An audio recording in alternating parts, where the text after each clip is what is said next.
The city bus rattled through the dark streets, its fluorescent lights casting harsh shadows on the tired faces inside.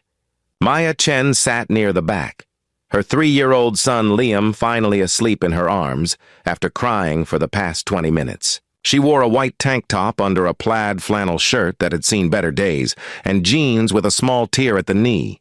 Her platinum blonde hair was pulled back in a messy ponytail, and exhaustion showed in every line of her face. It was nearly 11 at night. Maya had just finished the closing shift at the diner where she worked, after dropping Liam at her neighbor's apartment that morning before her day shift at the grocery store. 2 jobs, 16-hour days, and still barely enough to cover rent and daycare. This was her life now. Had been for 3 years, since Liam's father had walked out when she was 6 months pregnant. The bus lurched around a corner, and Maya tightened her grip on Liam. He was getting heavier.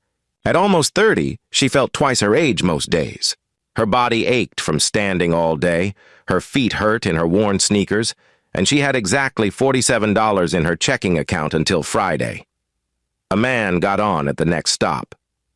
Maya barely glanced up, too focused on keeping Liam comfortable. But she noticed when he sat down in the seat across the aisle. He wore a dark navy blazer over a gray t-shirt, the kind of casual, expensive look that didn't belong on the last bus of the night. Dark hair, strong features, maybe mid-30s.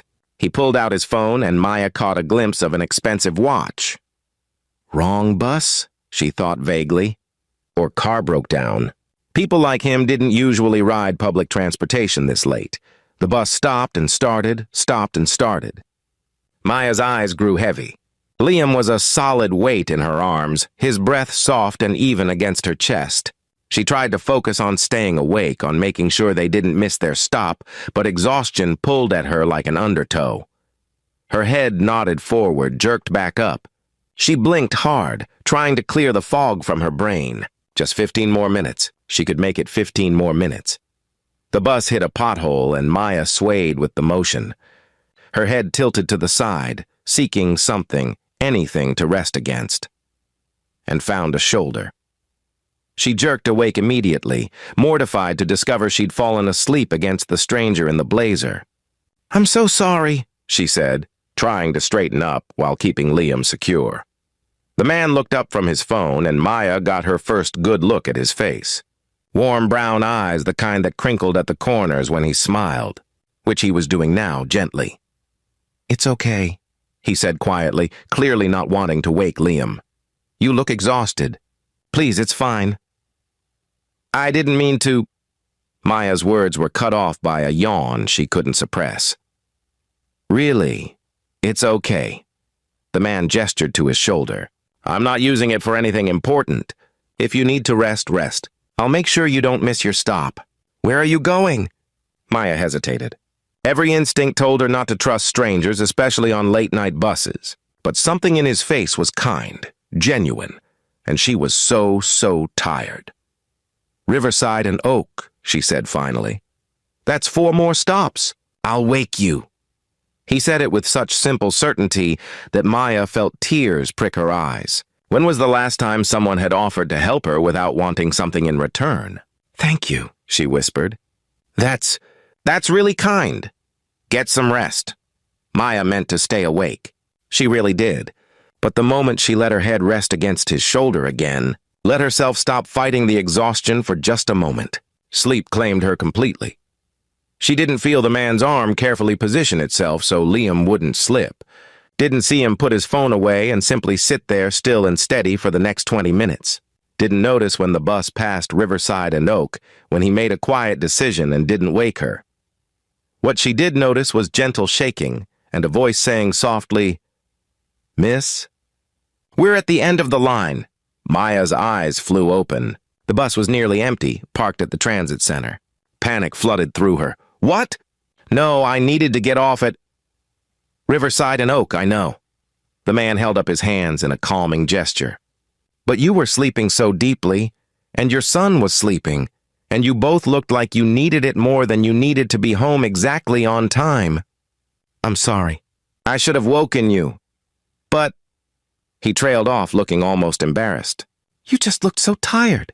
Maya wanted to be angry. wanted to snap at this stranger for making decisions about her life. But the truth was she felt more rested than she had in days, and Liam was still sleeping peacefully. And this man had sat still for almost half an hour just so they could rest. "How do I get home now?" she asked, trying to keep the desperation out of her voice. "I don't have money for a taxi and the buses don't run this late." "I know. That's why I'm going to drive you." "What?" "No, I can't. Please." The man's voice was earnest. "This is my fault. Let me fix it. My car is parked right here. I'll drive you home, no strings attached. I promise." Maya looked at him, really looked at him, tried to read his intentions, his character. After 3 years of struggling alone, she'd gotten good at reading people. And everything about this man said safe, kind, genuine.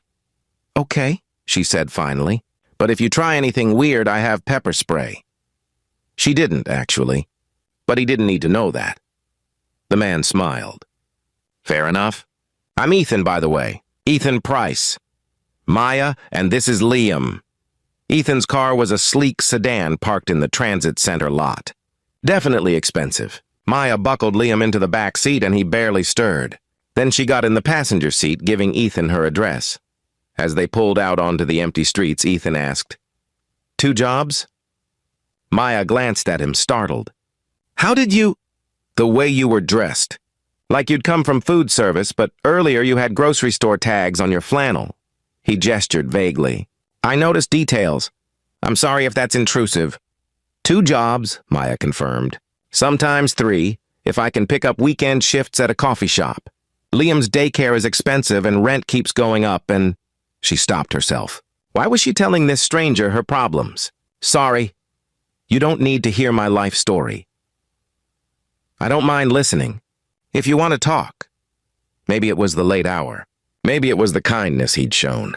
Maybe it was just that Maya was tired of being strong all the time, of having no one to talk to. But she found herself telling him everything. About Liam's father leaving. About working multiple jobs just to stay afloat. About the constant fear that one emergency, one unexpected expense would send them spiraling into homelessness. Ethan listened to all of it, his face thoughtful in the glow of the dashboard lights. When she finally ran out of words, he was quiet for a moment. Then he said, "You're an incredibly strong person. I hope you know that. I don't feel strong. I feel like I'm barely holding on." Those are the same things sometimes. They pulled up in front of Maya's apartment building. It was not impressive. Peeling paint, a broken security door, the smell of garbage from the dumpster. Maya felt a flash of shame, seeing it through Ethan's eyes. But when she glanced at him, there was no judgment in his face, just concern. "Thank you for the ride," Maya said, unbuckling her seatbelt, "and for letting me sleep. That was really kind." "Maya, wait." Ethan pulled out his wallet and handed her a business card. "I want to help. Please let me help." Maya looked at the card. "Ethan Price, CEO, Price Industries." Her eyes widened. "You're the CEO of Price Industries? The tech company?" "Yes. And before you say anything, this isn't pity. This is—" He paused, choosing his words carefully. "I grew up poor. Really poor. My mom worked 3 jobs trying to keep us fed. I remember being Liam's age, falling asleep on buses while she worked. I remember the exhaustion in her face, the fear that she tried to hide from me." His voice was thick with emotion. "I can't help her anymore. She passed away 5 years ago, right before the company took off. But I can help you. Please, let me." Maya felt tears streaming down her face. "I can't take charity. I can't. It's not charity. It's—" Ethan ran a hand through his hair. "Look, Price Industries has a program for single parents. Flexible work hours, good pay, childcare assistance. We're always looking for people in operations, customer service, project management. Would you be interested in interviewing? I don't have a college degree. I've just got customer service experience and—" That's exactly what we need. Skills, work ethic, difference. Dedication. You've clearly got all 3. Ethan pulled out another card, this one with a woman's name. "This is our HR director, Susan Chen. Coincidentally also a Chen. Maybe a good omen?" Maya laughed through her tears. "Maybe. Call her tomorrow. Tell her I referred you. At the very least, come in for an interview. What do you have to lose? Nothing, Maya admitted. I have absolutely nothing to lose. Then call her, please. Maya took the card, clutching it like a lifeline. Why are you doing this? Really? Ethan met her eyes. Because someone should have helped my mom. Someone should have seen how hard she was working, how much she was struggling, and offered her a way out. But no one did. And she worked herself into an early grave. His voice cracked slightly. I can't change that. But maybe I can change things for you and Liam. Maya couldn't speak. She just nodded, tears falling freely now. She carried Liam upstairs to their tiny apartment, and after putting him to bed, she sat at their small kitchen table staring at the business card. It felt like a dream, like something that couldn't possibly be real. But the next morning she called Susan Chen, and 3 days later she had an interview. And a week after that, she had a job offer. The position was in customer relations, with a salary that was double what she'd been making at both her other jobs combined. Health insurance, retirement benefits, and most importantly, on-site childcare at a drastically reduced rate. Maya cried when she got the offer letter. Then she called Ethan using the number on his card. I got the job, she said when he answered. I can't believe it. I actually got it. Of course you did. I knew you would. She could hear the smile in his voice. You're going to be great, Maya. I don't know how to thank you. You don't need to thank me. Just take care of yourself and Liam. That's thanks enough. But Maya wanted to do more. So the next week, on her first day at Price Industries, she stopped by Ethan's office with a plate of cookies she'd stayed up late baking. His assistant looked skeptical, but Ethan came out immediately when he heard Maya was there. Maya, how's the first day going? Good, overwhelming, but good. She held out the cookies. I made these for you. It's not much, but I wanted to say thank you, properly. Ethan took the plate, looking genuinely touched. You didn't have to do this. I know. But I wanted to. They stood there for a moment, smiling at each other. Then Ethan said, Would you like to have lunch sometime? There's a cafeteria on the 3rd floor. We could catch up, see how you're settling in. I'd like that. Lunch became a regular thing. Once a week, then twice. They talked about everything. Their childhoods, their dreams, their fears. Ethan told her about building his company from nothing, about the pressure of success, about missing his mother. Maya told him about her hopes for Liam's future, about slowly building savings for the first time in years, about starting to feel like maybe things would actually be okay. 3 months after Maya started at Price Industries, Ethan asked her to dinner. A real dinner, not in the cafeteria. She said yes. 6 months after that, he met Liam officially. They went to the zoo together, and Ethan carried Liam on his shoulders when the little boy's legs got tired. Maya watched them laugh together and felt something shift in her chest, something that felt like hope, like possibility. A year after the night on the bus, Ethan took Maya and Liam to the transit center. He'd arranged for them to take the last bus of the night, the same route as before. Why are we here? Maya asked, confused. Because this is where it started, Ethan said. Where I found you, where everything changed. They got on the bus, and Ethan led them to the same seats where they'd sat that night. Then he got down on one knee in the aisle, pulling out a small velvet box. Maya, that night I made a decision to let you sleep instead of waking you at your stop. It was probably presumptuous and definitely not my place, but it was the best decision I ever made, because it gave me a few more minutes with you, a few more minutes that turned into lunches, that turned into dinners, that turned into this. He opened the box, revealing a simple but beautiful ring. I love you. I love Liam. I want to spend the rest of my life making sure neither of you ever has to struggle like you did before. Will you marry me? Maya was crying too hard to speak. She just nodded over and over while Liam cheered and the few other passengers on the bus applauded. Ethan slipped the ring onto her finger, then pulled her close. Thank you for falling asleep on my shoulder, he whispered. Thank you for not waking me up. Maya whispered back. 2 years later, Maya stood in the bedroom of the house she shared with Ethan and Liam, getting ready for work. She was now director of community outreach at Price Industries, overseeing programs that helped single parents and struggling families. It was her dream job, the kind of work that made her feel like she was making a real difference.